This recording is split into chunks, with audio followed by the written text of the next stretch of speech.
بسم اللہ الرحمن الرحیم نحمدہ ونصلی ونسلم علی رسولہ الکریم اما بعد۔ نہایت ہی لائق کے صد عزت و تکریم سامعین ذی احتشام، نبی کریم رؤوف الرحیم صلی اللہ علیہ وسلم کی ایک مشہور زمانہ حدیث مبارکہ ہے۔ پاک نبی صلی اللہ علیہ وسلم نے ارشاد فرمایا، طلب العلم فریضۃ علی کل مسلم او کما قال، کہ علم کی طلب ہر مسلمان پر فرض ہے۔ یہ یاد رہے کہ فرض کا قانون کلیہ اور قاعدہ یہ ہے کہ فرض کا انکار کرنے والا دائرہ اسلام سے خارج ہو جاتا ہے، اور فرض پر جو عمل نہ کرے وہ رب العالمین کے عذاب اور عتاب کا مستحق ہوتا ہے۔ اللہ تعالیٰ کی ناراضگی کا یہ سبب ہوتا ہے کہ فرض پر جو عمل نہیں کیا جاتا۔ نبی کریم صلی اللہ علیہ وسلم کے ارشادات کی روشنی میں اب ہم نے غور کرنا ہے کہ وہ کون سا علم ہے جو ہر مسلمان کے لیے حاصل کرنا فرض ہے، ضروری ہے، لازمی ہے۔ اگر ہم اپنے دائیں بائیں یا اس دور کے علوم پر غور کریں، اس دور کے اندر جتنے مروجہ علوم ہیں، مثال کے طور پر دور حاضر میں سائنس کے سبجیکٹس میں سے فزکس پڑھائی جاتی ہے، کیمسٹری پڑھائی جاتی ہے، بیالوجی پڑھائی جاتی ہے، کمپیوٹر سائنسز اور اس طرح کی دیگر کتب پڑھائی جاتی ہیں، اور اس طرح کے دیگر علوم ان کا علم حاصل کیا جاتا ہے۔ کیا یہ جتنے علوم پڑھے جاتے ہیں، فزکس، کیمسٹری، بیالوجی یا اس طرح کے میتھمیٹکس یا انگلش وغیرہ، کیا یہ فرض ہیں، ضروری ہیں، لازمی ہیں؟ فرض کا چونکہ قانون ہے، اگر اس کا انکار کریں تو بندہ کافر ہو جاتا ہے۔ کیا ان میں سے کسی بھی علوم کا انکار کرنے والا بندہ کافر ہو سکتا ہے؟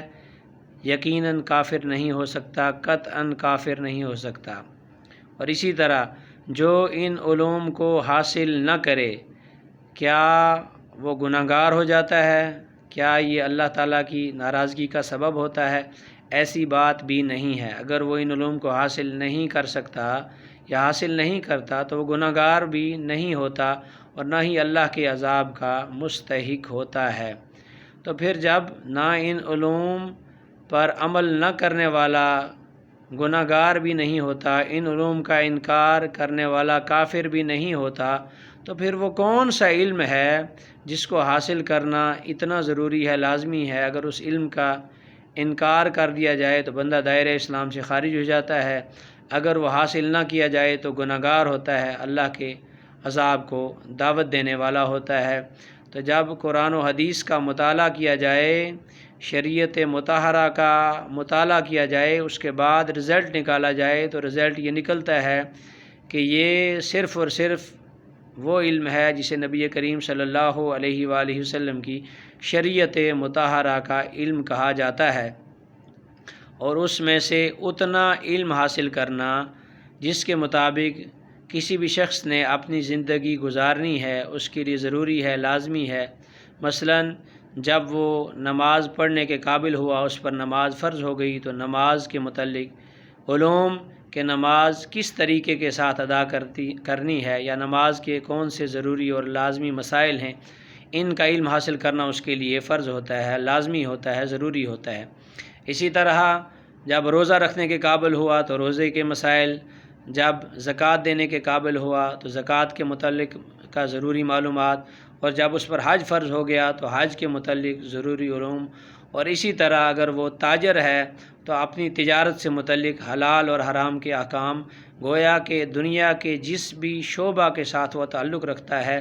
اپنے اس ڈپارٹمنٹ، اپنے اس شعبہ کے متعلق اتنی معلومات جس سے اسے یہ پتہ چلے کہ شریعت اس کے متعلق کیا کہتی ہے، میرے اس ڈپارٹمنٹ کے اندر حلال کیا ہے، حرام کیا ہے، کس طریقے سے میں کیا کروں گا کہ اللہ تعالیٰ مجھ سے راضی ہوگا، اور میں کیا کروں گا جس سے اللہ تعالیٰ مجھ سے ناراض ہو جائے گا۔ اس طرح کا علم حاصل کرنا ہر اس مسلمان کے لیے جو ان کے متعلقہ ہے، اس کے لیے ضروری ہے، لازمی ہے، فرض ہے۔ اور یہ انتہائی افسوسناک پہلو ہے، افسوسناک بات ہے کہ ہمارے ہاں دین کی باقی باتوں کی جس طرح جہلاء غلط تشریحات کرتے ہیں، تو اس حدیث مبارکہ کی بھی غلط تشریح کی گئی ہوتی ہے، اور ہمارے جو دور حاضر کے اکثر سکول ہیں، کالجز ہیں، یونیورسٹیز ہیں، ان پر یہ والی حدیث مبارکہ جو ہے وہ موجود ہوتی ہے، اور ساتھ میں قرآن مجید فرقان حمید کی اس آیت کا بھی سہارا لیا جاتا ہے، انما یخشی اللہ من عبادہ العلماء، جس کا ترجمہ یہ بنتا ہے کہ اللہ کے بندوں میں سے علماء ہی ہیں جو اللہ سے ڈرتے ہیں، یعنی خاص طور پر وہ اللہ تعالیٰ سے ڈرتے ہیں۔ اب غور فرمائیں، کیا آج تک اس دور کے اندر صرف کوئی سکول کی تعلیم حاصل کر کے یا کالج سے پڑھ کر یا یونیورسٹی سے پڑھ کر کوئی عالم تیار ہوا؟ جس نے صرف سکول پڑھا ہو، صرف کالج پڑھا ہو، صرف یونیورسٹی پڑھی ہو، اس پر عالم کا اطلاق ہو سکتا ہے؟ نہیں ہو سکتا۔ وہاں سے پٹواری تو تیار ہوتے ہیں، ڈاکٹر تیار ہوتے ہیں، انجینئر تیار ہوتے ہیں، سائنسدان تیار ہوتے ہیں، لیکن آج تک اس دور کے اندر کسی سکول سے یا کالج سے یا صرف یونیورسٹی سے پڑھا ہوا طالب علم، اس کو عالم کی ڈگری نہیں دی گئی اور اسے عالم نہیں قرار دیا جا سکتا ہے۔ تو جب اسے عالم نہیں قرار دیا جا سکتا ہے تو پھر ان علوم کا حاصل کرنے والا عالم کہاں سے بن گیا؟ ان علوم کا حاصل کرنے والا اس آیت کا مصداق کیسے بن گیا کہ اللہ کے بندوں میں سے علماء ہی ہیں؟ یہ کیا یہ پڑھنے والے یہ سارے علماء ہوتے ہیں؟ یہ جتنے یہ جو اسکول پڑھ رہے ہوتے ہیں، کالج پڑھ رہے ہوتے ہیں، یونیورسٹی پڑھ رہے ہوتے ہیں، کیا یہ علماء ہوتے ہیں جن کے متعلق یہ والی آیت کریمہ ہے یا یہ والی حدیث مبارکہ ہے؟ لہٰذا اس پہلو پہ ہر مسلمان کو غور و فکر کرنی چاہیے، اور قرآن و حدیث کی غلط تشریح کسی بھی صورت میں نہیں کی جانی چاہیے۔ یہ جتنے دور حاضر کے مروجہ علوم ہیں، فزکس ہے، کیمسٹری ہے، بیالوجی ہے، کمپیوٹر سائنس ہے، انگلش ہے، یا اس طرح کے دیگر جو علوم ہیں جو اس وقت کی ضرورت ہیں، وہ ضرور حاصل کیے جائیں، پڑھے جائیں، ان کی تعلیم حاصل کی جائے اور باقی اقوام سے مقابلہ کیا جائے، اور اپنے ملک اور قوم کی ترقی کے اندر اپنا حصہ شامل کیا جائے۔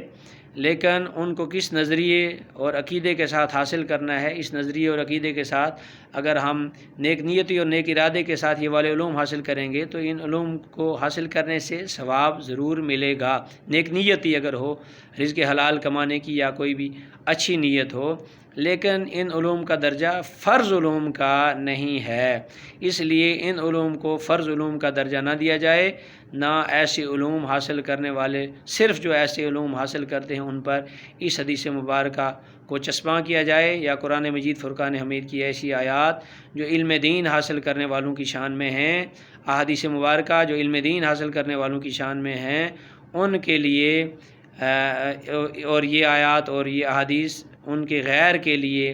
جو ہے وہ پیش کی جائیں تو یقیناً یہ خلاف ورزی ہے اور شریعت مطہرہ کی مداخلت ہے اور اپنے پاس سے خود ساختہ تشریح ہے۔ اور میں یہ بھی عرض کرتا چلوں کہ ہر مسلمان کے لیے شریعت کا عالم بننا شرط نہیں ہے، ضروری نہیں ہے، لازمی نہیں ہے، لیکن ہر مسلمان کے لیے یہ ضروری ہے، فرض ہے، لازمی ہے، اور یہ فرض علم ہے اس کے لیے حاصل کرنا کہ جو پہلے عرض کیا گیا اتنا علم، اور جس علم کے مطابق وہ اپنی زندگی گزار سکے، حلال اور حرام میں پہچان کر سکے، اتنا علم حاصل کرنا اس کے لیے ضروری ہے، لازمی ہے۔ اللہ تعالی ہم سب کو شریعت مطہرہ کا علم حاصل کرنے کی توفیق عطا فرمائے۔ یہاں پر میں یہ ایک اور بات بھی عرض کرنا چاہوں گا اپنے تمام مسلمانوں سے کہ جہاں ہم اپنے بچوں کو، اپنے بھائیوں کو یا اپنی بیٹیوں کو، بہنوں کو اور متعلقین کو دور حاضر کے علوم سکھاتے ہیں، بہترین قسم کے اسکولز کا انتخاب کرتے ہیں، کالجز کا انتخاب کرتے ہیں، یونیورسٹیز کا انتخاب کرتے ہیں، وہاں پاک نبی صلی اللہ علیہ وآلہ وسلم کی اس حدیث مبارکہ کو بھی ہمیں اپنے ذہن میں رکھنا ہوگا۔ پاک نبی صلی اللہ علیہ وسلم نے ارشاد فرمایا، قال علیہ الصلوۃ والسلام کلکم رائن وکلکم مسئول عن رعیتہ، او کما قال۔ یہ مزید آگے طویل حدیث مبارکہ ہے کہ تم میں سے ہر ایک حاکم ہے، ہر ایک سے اس کی رعایا کے بارے میں پوچھا جائے گا۔ اب حاکم سے مراد کیا ہے؟ حاکم سے مراد صرف ملک کا پرائم منسٹر ہے یا پریزیڈنٹ ہے یا اس طرح کا کوئی ملک کا جو سربراہ ہو، کیا صرف وہی حاکم ہے؟ نہیں، آگے جو حدیث مبارکہ کی تشریح کی گئی ہے یا حدیث مبارکہ کا جو باقی طویل حصہ ہے، اس سے یہی ثابت ہوتا ہے کہ حاکم وزیر اعظم پورے ملک کا اگر حاکم ہے یا صدر ہے، اسی طرح جو صوبائی حکمران ہیں، جو ڈسٹرکٹس حکمران ہیں یا اداروں کے حکمران ہیں، وہ اپنے متعلقہ اداروں کے ذمہ دار ہیں، اور کوئی بھی ایسا شخص جو اپنے گھر کا ذمہ دار ہے تو وہ اپنے گھر کا حاکم ہے، اپنے بیوی بچوں کے لیے حاکم ہے، اپنے چھوٹے بہن اور بھائیوں کے لیے حاکم ہے جو اس کی زیر کفالت تربیت حاصل کر رہے ہیں۔ اس شخص سے ان کے بارے میں پوچھا جائے گا، جس طرح ملک کے سربراہ سے پورے ملک کے بارے میں پوچھا جائے گا، صوبے کے سربراہ سے صوبے کے بارے میں پوچھا جائے گا، ضلعی سربراہ سے پورے ضلع کے بارے میں پوچھا جائے گا، تحصیل کے سربراہ سے پوری تحصیل کے بارے میں پوچھا جائے گا، یونین کونسل کے ذمہ دار سے پوری یونین کونسل کے بارے میں پوچھا جائے گا، اگر گاؤں یا وارڈ وغیرہ کا کوئی ذمہ دار ہے جس کی ذمہ داری ہے اس سے ان سب کے بارے میں پوچھا جائے گا، تو گھر کا جو حاکم ہے اس سے اپنے گھر کے بارے میں پوچھا جائے گا۔ اسی طرح کسی ادارے کا جو سربراہ ہے، اسکول کا ہیڈ ماسٹر ہے، کالج کا پرنسپل ہے، یا یونیورسٹی کا وی سی ہے، یا اس طرح باقی کسی بھی شعبے کا جو انچارج ہے اس سے اس ڈپارٹمنٹ کے متعلق پوچھا جائے گا، سوال ہوگا۔ یہ جو تمہارے ماتحت لوگ تھے جن کے تم سربراہ تھے ان کے بارے میں اس سے پوچھ گچھ ہوگی، اور گھر کے سربراہ سے اپنے گھر کے افراد کے بارے میں پوچھ گچھ ہوگی۔ اب سوال کیا کیا ہوگا یہ یاد رکھنا، جو گھر کا سربراہ ہے اس سے یہ پوچھا جائے گا، بتائیے جو تمہارے چھوٹے بہن بھائی ہیں، تمہارے بیوی بچے ہیں، کیا تم نے ان کو جہاں تم نے ان کے لیے باقی تربیت کا بندوبست کیا، ان کی رہائش کا، ان کے کھانے پینے کا، یا جو ضروریات زندگی تھے ان کا بندوبست کیا، وہاں کیا تم نے ان کو شریعت کی اتنی لازمی تعلیم دی؟ یہ جو فرض علوم پیچھے ذکر کیے گئے، یہ فرض علوم ان کو خود سکھائے یا سکھانے کے لیے بندوبست کیا، اس کے لیے اہتمام کیا، اور ان کو حلال و حرام کا پتہ چلا، ان کو نماز روزہ زکوٰۃ حج اور دیگر جو شریعت کے ضروری مسائل تھے ان کا ان کو علم آیا، خود آپ نے دیا یا کسی متعلقہ کے ذریعے دلایا؟ کیا آپ نے اس کے لیے کتنی کوشش کی، کیا کوشش کی؟ تو پھر اس وقت جواب دینا ہوگا گھر کے سربراہ کو، خصوصاً ان سربراہان کو جو اپنے بچوں کو اعلیٰ درجے کے سکولز کے اندر داخل کرواتے ہیں، ان کے تعلیمی اخراجات کا بندوبست کرتے ہیں، کالجز کا انتخاب کرتے ہیں، یونیورسٹیز کا انتخاب کرتے ہیں، یہ سارے اخراجات تو کرتے ہیں لیکن فرض علوم کی تعلیم نہیں دلاتے، نہ خود دیتے ہیں اور نہ کسی ضروری متعلقہ سے دلواتے ہیں، نہ کسی ایسے ادارے کا ایسے اساتذہ کا انتخاب کرتے ہیں جو ان کے متعلقین کو یہ والی تعلیم دلائیں۔ لہٰذا ایسے موقع پر ہم میں سے ہر مسلمان کو یہ سوچنا ہوگا، اس طرف توجہ کرنی ہوگی، اور اپنے متعلقین کو یہ فرض علوم سکھانے ہوں گے اور ان کے لیے بندوبست کرنا ہوگا، ورنہ کل معاشر والے دن جواب دینا ہوگا، اس لیے کہ حدیث مبارکہ کے مفہوم کے مطابق ایک عورت کی وجہ سے 4 لوگ جہنم میں جائیں گے، اس کا باپ جہنم میں جائے گا، اس کا بھائی جہنم میں جائے گا، اس کا خاوند جہنم میں جائے گا، یا اس کا بیٹا جہنم میں جائے گا، کیونکہ یہ مختلف اوقات کے دوران اس کی تربیت کا بندوبست کر سکتے تھے لیکن انہوں نے اس کی تربیت کا بندوبست نہیں کیا، اس کو حلال و حرام کی تعلیم نہیں دی، اس کو پردے کے احکام نہیں سکھائے، نتیجتاً اس نے شریعت کی خلاف ورزیاں کی، بے پردگی کی، اس کو دنیا کی ظاہری تعلیم دلانے کے لیے تو بڑے بڑے اداروں کا انتخاب کیا لیکن شریعت کی ضروری تعلیم کے لیے بالکل توجہ نہیں کی، پرواہ نہیں کی۔ اسی طرح جو باقی بچے ہیں، چھوٹے بہن بھائی ہیں، ان کے لیے بھی، متعلقین کے لیے بھی اور خود کے لیے بھی